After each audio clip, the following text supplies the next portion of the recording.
All right. I believe we are live. So, hello, everyone, and thanks so much for joining us today. Good morning, good evening, good afternoon, wherever you might be in the world.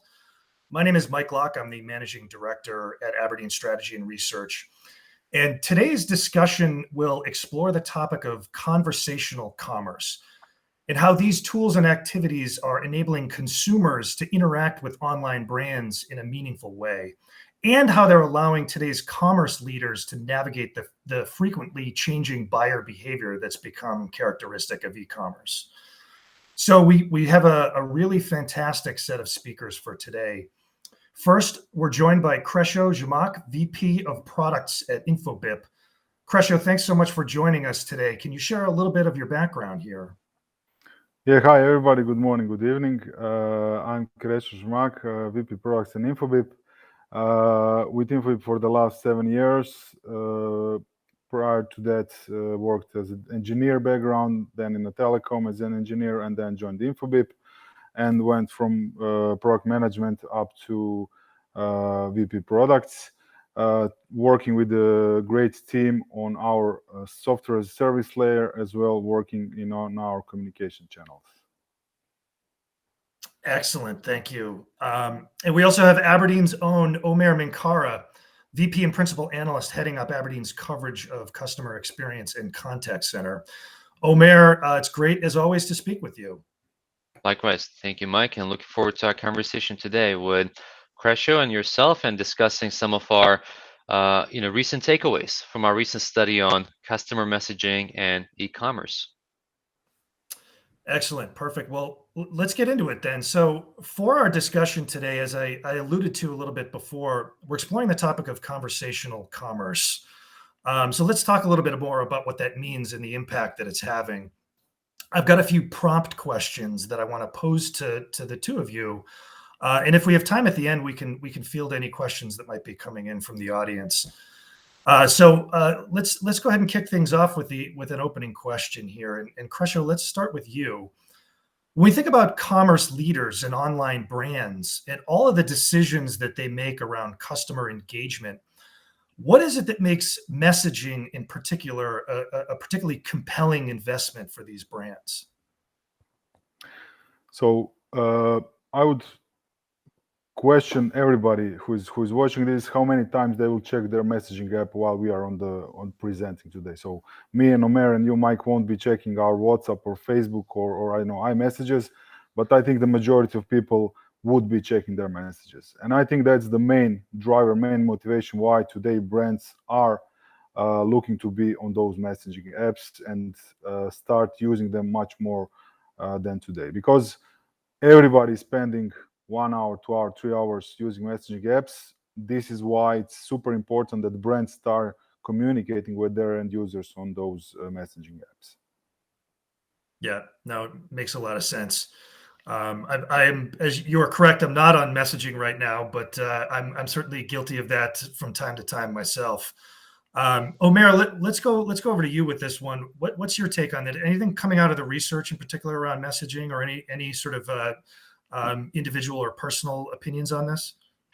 Yeah, we definitely have, both individual but also, professional takeaways. So we've actually recently wrapped up a study on consumer trends, consumer expectations, where we surveyed, several hundred consumers in different age groups. We looked at, boomers, Gen X, millennials, and Gen Z. And one of the questions we asked them was, what channels are you planning or expecting to use to interact with brands to make purchases, to request support? And one of the things that we found from the research itself was that, in particular, the younger, consumers, Gen Z and millennials, are a lot more likely to expect to use text messaging, but also third-party messaging apps like WhatsApp to be able to interact with brands and, support their commerce interactions. And we can see some of that here in the screen. So when you look at the yellow colors, Gen Z is highlighting that messaging, social apps like WhatsApp is their number one preference to interact with brands. Millennials also a high propensity, right next to 46%, you got 43%. But also, if you look at boomers and Gen X, and if you look at the text messaging right below, social messaging apps, is the numbers are nothing to sneeze at. About a third of all consumers are expecting to use messaging at least a part of their interactions. Now, as we heard from Kresho, overall, we're really seeing those high levels of adoption. Number one, because that's what consumers are used to interacting with one another. So they want to be able to replicate their own experiences in their day-to-day lives when they interact with businesses. Two more reasons, though, why brands are switching to customer messaging or conversational commerce is because number one, is cost, right? We're all in an inflationary environment. Cost reduction is key for businesses for driving profitability. And if you think about messaging, you're not necessarily incurring telephony costs. You're able to leverage agents in a concurrent basis. That is, agents can manage multiple messaging conversations as opposed to one phone conversation. That is helping decrease service costs. And then lastly, it's about context. Again, as per Kresha's point, consumers are, yes, willing to use messaging more and more, but even more so, they want to be able to get their needs addressed in an effortless way. So they want the brands to recognize the context of interactions, and that's what messaging brings to the table because there's no beginning and an end point like a phone call. It's a one constant stream of interactions when you have messaging as a business interacting with consumers. Yeah, those are really great points. You bring up the notion of cost, and that's not something you would necessarily leap to mind as messaging being sort of a vehicle to help control cost in this type of an environment, inflationary as you mentioned. So that's really interesting, and the data was great there, showing the boomers and the Gen X folks and their preferences for communication there. So let's get to another prompt question here. And Omer, we'll start with you on this one. If you look at pre-pandemic, there was obviously quite a bit of activity when it comes to online shopping, but things just really exploded once the pandemic hit, and the surge in demand for online brands and online shopping and everything. I know that I was right in the heart of that as a consumer myself. So you think about online brands operating in that type of an environment once the pandemic hit. What were some of the challenges that those brands faced? And as sort of a follow-up to that, I'm curious as to how did they turn lemons into lemonade, so to speak? How did some of those challenges actually convert into wins for these online brands?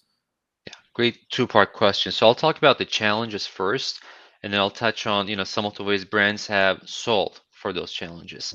So challenge number one, as we've seen a surge in demand in online buying activity, was unpredictable demand. As you said, Mike, suddenly, demand for e-commerce just exploded all around the world. Consumers just, either only had the online shopping as an option for them, or it was just far more convenient and frankly safer in pandemic conditions. So we've seen a really big surge in demand from consumers.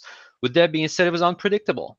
Brands were not necessarily able to say what products were consumers demanding more, when were they demanding more. So that unpredictability was number one. Number two was lack of staff to actually deliver the goods. So, we as all consumers could have purchased products, but it's got to get to us. And finding workers to actually deliver the goods has been another challenge. And that brings me to the third point, that is, with delays in delivery, with heightened customer expectations, consumers were asking, "Where's my order? Can I get the item faster? What other options do you have for me if you're out of stock?" So that all required real-time communications, but consumers didn't necessarily want to get on the phone neither. So they wanted to have effortless and convenient interactions in their own terms. And then lastly, you had the service lines backed up. Again, as orders were delayed, as the demand was heightened, there was only so many contact center agents that were available to actually handle phone calls. Why? Because of pandemic conditions. Again, people were getting sick, they were taking care of their family members, but also remote work start to become a thing for contact centers. And because of that, again, messaging stepped in for many brands to fill the void that businesses were experiencing because of poor staffing, but also uh, more convenient interactions. Another way that businesses have turned the lemons into lemonades have been by looking into the customer demand. You're really using forecasting and business intelligence tools to figure out, typically, are there patterns to consumer purchase behavior in pandemic or post-pandemic conditions? What are those patterns? How much of what product do I need? How many employees do I need for staffing in the appropriate channels? And again, one of the beauties of messaging in this case is concurrency. Whereas with phone conversations, you can have one agent handle one customer. In messaging, you can have one agent handle 5 customers, oftentimes 6 or 7 customers, because of the ability to handle multiple messaging conversations at the same time. That's super interesting. I love the point that you made. So it's almost like the increased volume of orders and the increased demand sort of furnished all of these brands with additional information that they could actually leverage to then help predict demand even better moving forward. I love that sort of example of back to the phrase lemons into lemonade. That's a great example of sort of turning around a challenge into an opportunity. Kresho, let's go back to you on this one. Yeah. Does some of the things that Omer was talking about in terms of some of the challenges and some of the opportunities that these brands created, does that line up with what you've seen from your customers at Infobip and other aspects of the market? Does that line up pretty well? Yeah, definitely. And Omer did a really nice introduction or explanation how Infobip can help you make lemonade out of lemons. Because what Omer described is actually the core info business. But now to do the promotional, now I would like to get a step back. So I would say that what we've seen is that the pandemic and the COVID was the catalyst of the digitalization. So the things start happening much earlier. So companies start the digitalization. They were uncertain how to do it. And then COVID happened, and as Omer explained, everybody was home. You couldn't go to the shops, and everybody immediately overnight switched to digital. And then where the channels come very, very handy, the digital channels plus the voice and everything come very handy because it's the channel that everybody is on. Just to add on the first question, but it's important for this one. So all of the brands that they were mentioned earlier are super huge advertising brands. Meta, Google, Apple has the whole ecosystem, and they have all messaging channels. And basically, when you have that power of advertising and already brands there, the next evolution is that you start communicating after the ad is placed. You start communicating with those brands on the channel, and that's what we've seen start happening. And especially while you were unable to go to the store, it is super easy that you link on an Instagram ad and you start chatting over WhatsApp. That's what we've seen happening. And I think Omer really nicely summarized what happened. We see spikes immediately as the COVID started. We built around 40 bots for governments. So even you can imagine if the government started using digital channels, how much adoption was with more, let's say, faster brands and companies more agile than the governments. But we've seen around 40 governments around the world bringing up COVID chatbots to help people get answers about the pandemic and then vaccination and so on.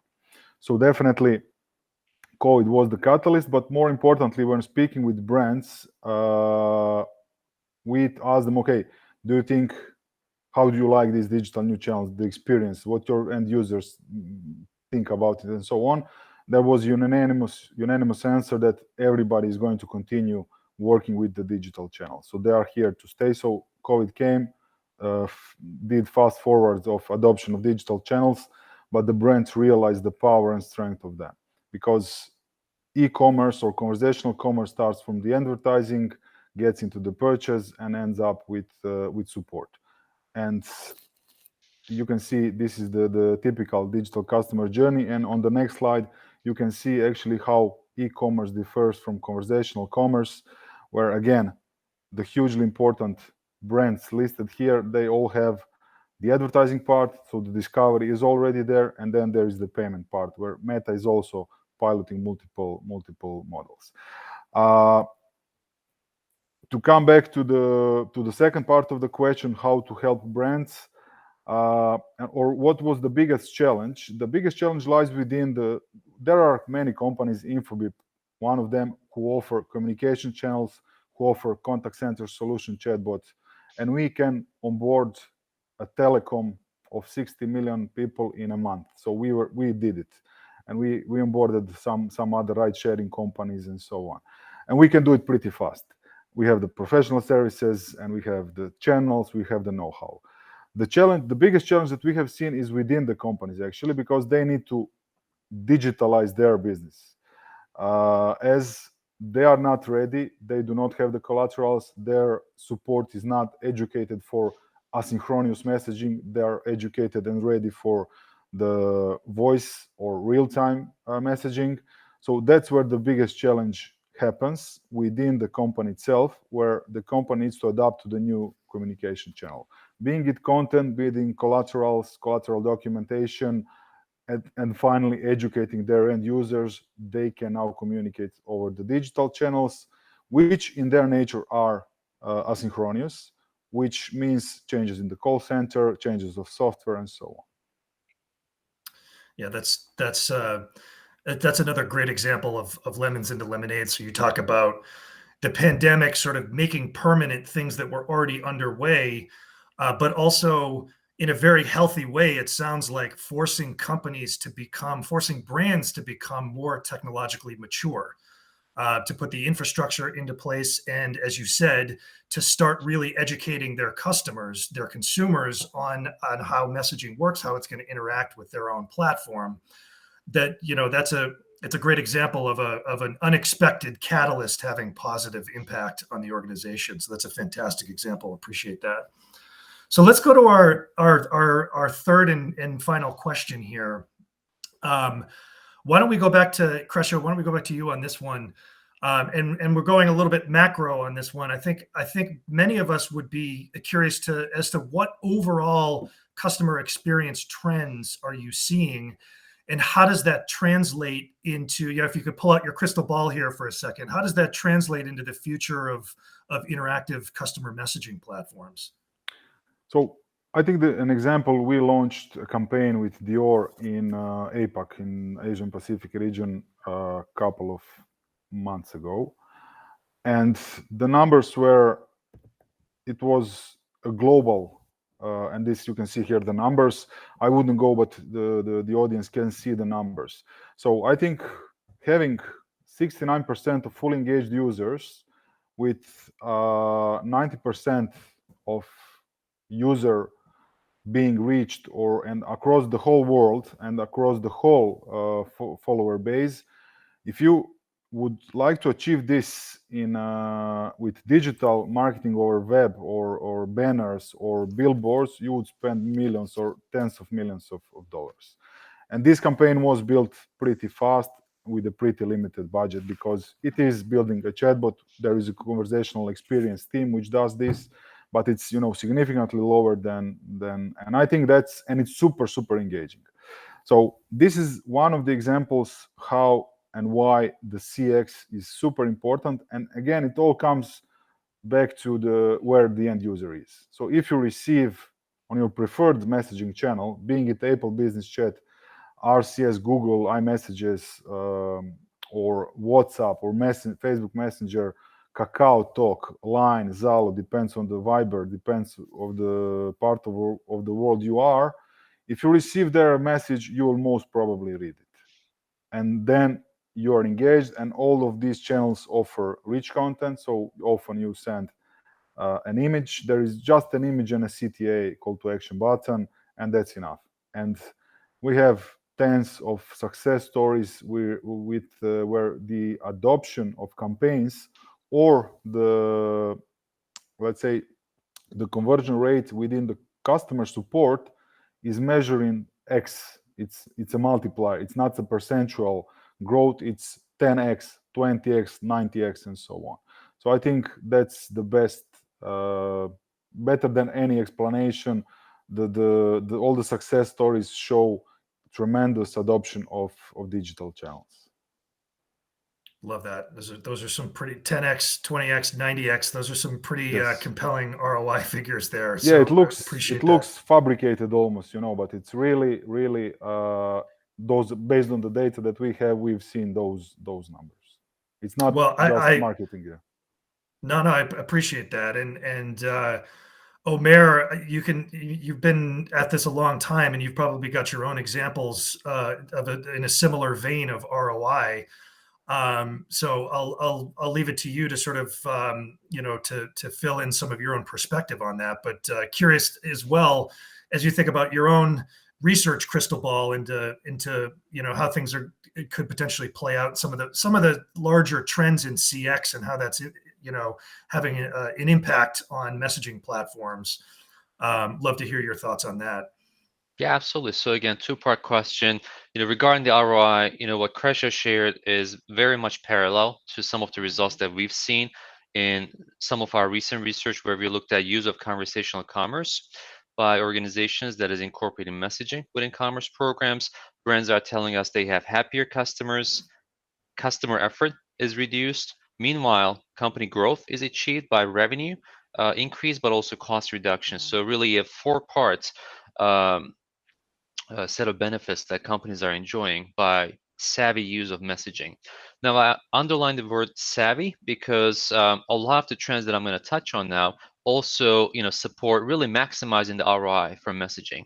So, second part of the question was, what are the trends? What does the future look like? Again, if you have a crystal ball, some of the trends that we're seeing out there include number one, very much a trendy word, automation. And it is for a good reason because more and more brands recognize that they can leverage automation capabilities to design workflows, but also execute workflows where when customers have a question like, what's the status of my order? Do you have a different size versus small? Can I get a large? Or, I was billed wrong. You can automate a lot of those conversations to achieve cost synergies, but also reduce the customer handle times through messaging for rapid response. So automation is definitely big as far as trends goes. Second is defragmentation of CX silos. As we know, typically, customer experience is managed by, different parts of the business. You have marketing, sales, commerce, service, back office, all touch on customer experience quality. And more, businesses are telling me that, CX is now a mandated board initiative to have a unified approach, much like unified customer data. Businesses are really realizing that they have to get all the different departments together. So as far as what is the future of messaging looks like, number one, it looks positive and bright because more consumers are, again, as we've seen in our research, are demanding to use messaging to replicate their day-to-day conversations. The way they interact with one another is how they want to be able to interact with brands. One thing that's critical for brands to keep in mind, though, is don't force consumers to use channels that they don't necessarily prefer. So just because a consumer is a boomer, for example, it doesn't mean that they don't actually prefer the advantages of messaging, especially early on. So I know a lot of, Gen X, for example, that are prone to use, messaging, if not for the whole interaction, for a subset of interactions. And the same thing goes. There are extroverts who may actually prefer to handle some of the conversation over messaging, but the rest maybe over an assisted interaction. Or if the interaction is very complex, start gathering the information early on in messaging and make it easy and seamless to elevate to an assisted experience. So net, please don't think of messaging as a siloed interaction, but rather it's really an integral part of the broader CX channel mix to deliver the hyper personalized experiences that we all suggest brands to deliver. Yeah, no, that's great. Thanks, Omer. I can certainly appreciate the notion that you brought up of all the different pieces of the organization that have an impact on CX, from sales, marketing, service, back office, whatever it might be. So that sort of holistic approach, I think, is clearly, and the research I think proves this out, is serves companies very well, when engaging customers. So that's great. So those are the three sort of prompt questions that I had. I certainly at this point would welcome anyone that has questions from the audience to drop it into the chat, or excuse me, drop it into the comments section within LinkedIn Live here. We do have one initial question coming in. I think this one will go, Kresho, to you. You touched on several aspects of this as we went through sort of the technological aspects, and sort of some of the more customer training aspects, but you think about the Infobip perspective, how do you make it easier for brands to engage with consumers? Thank you for the question. Very nice question.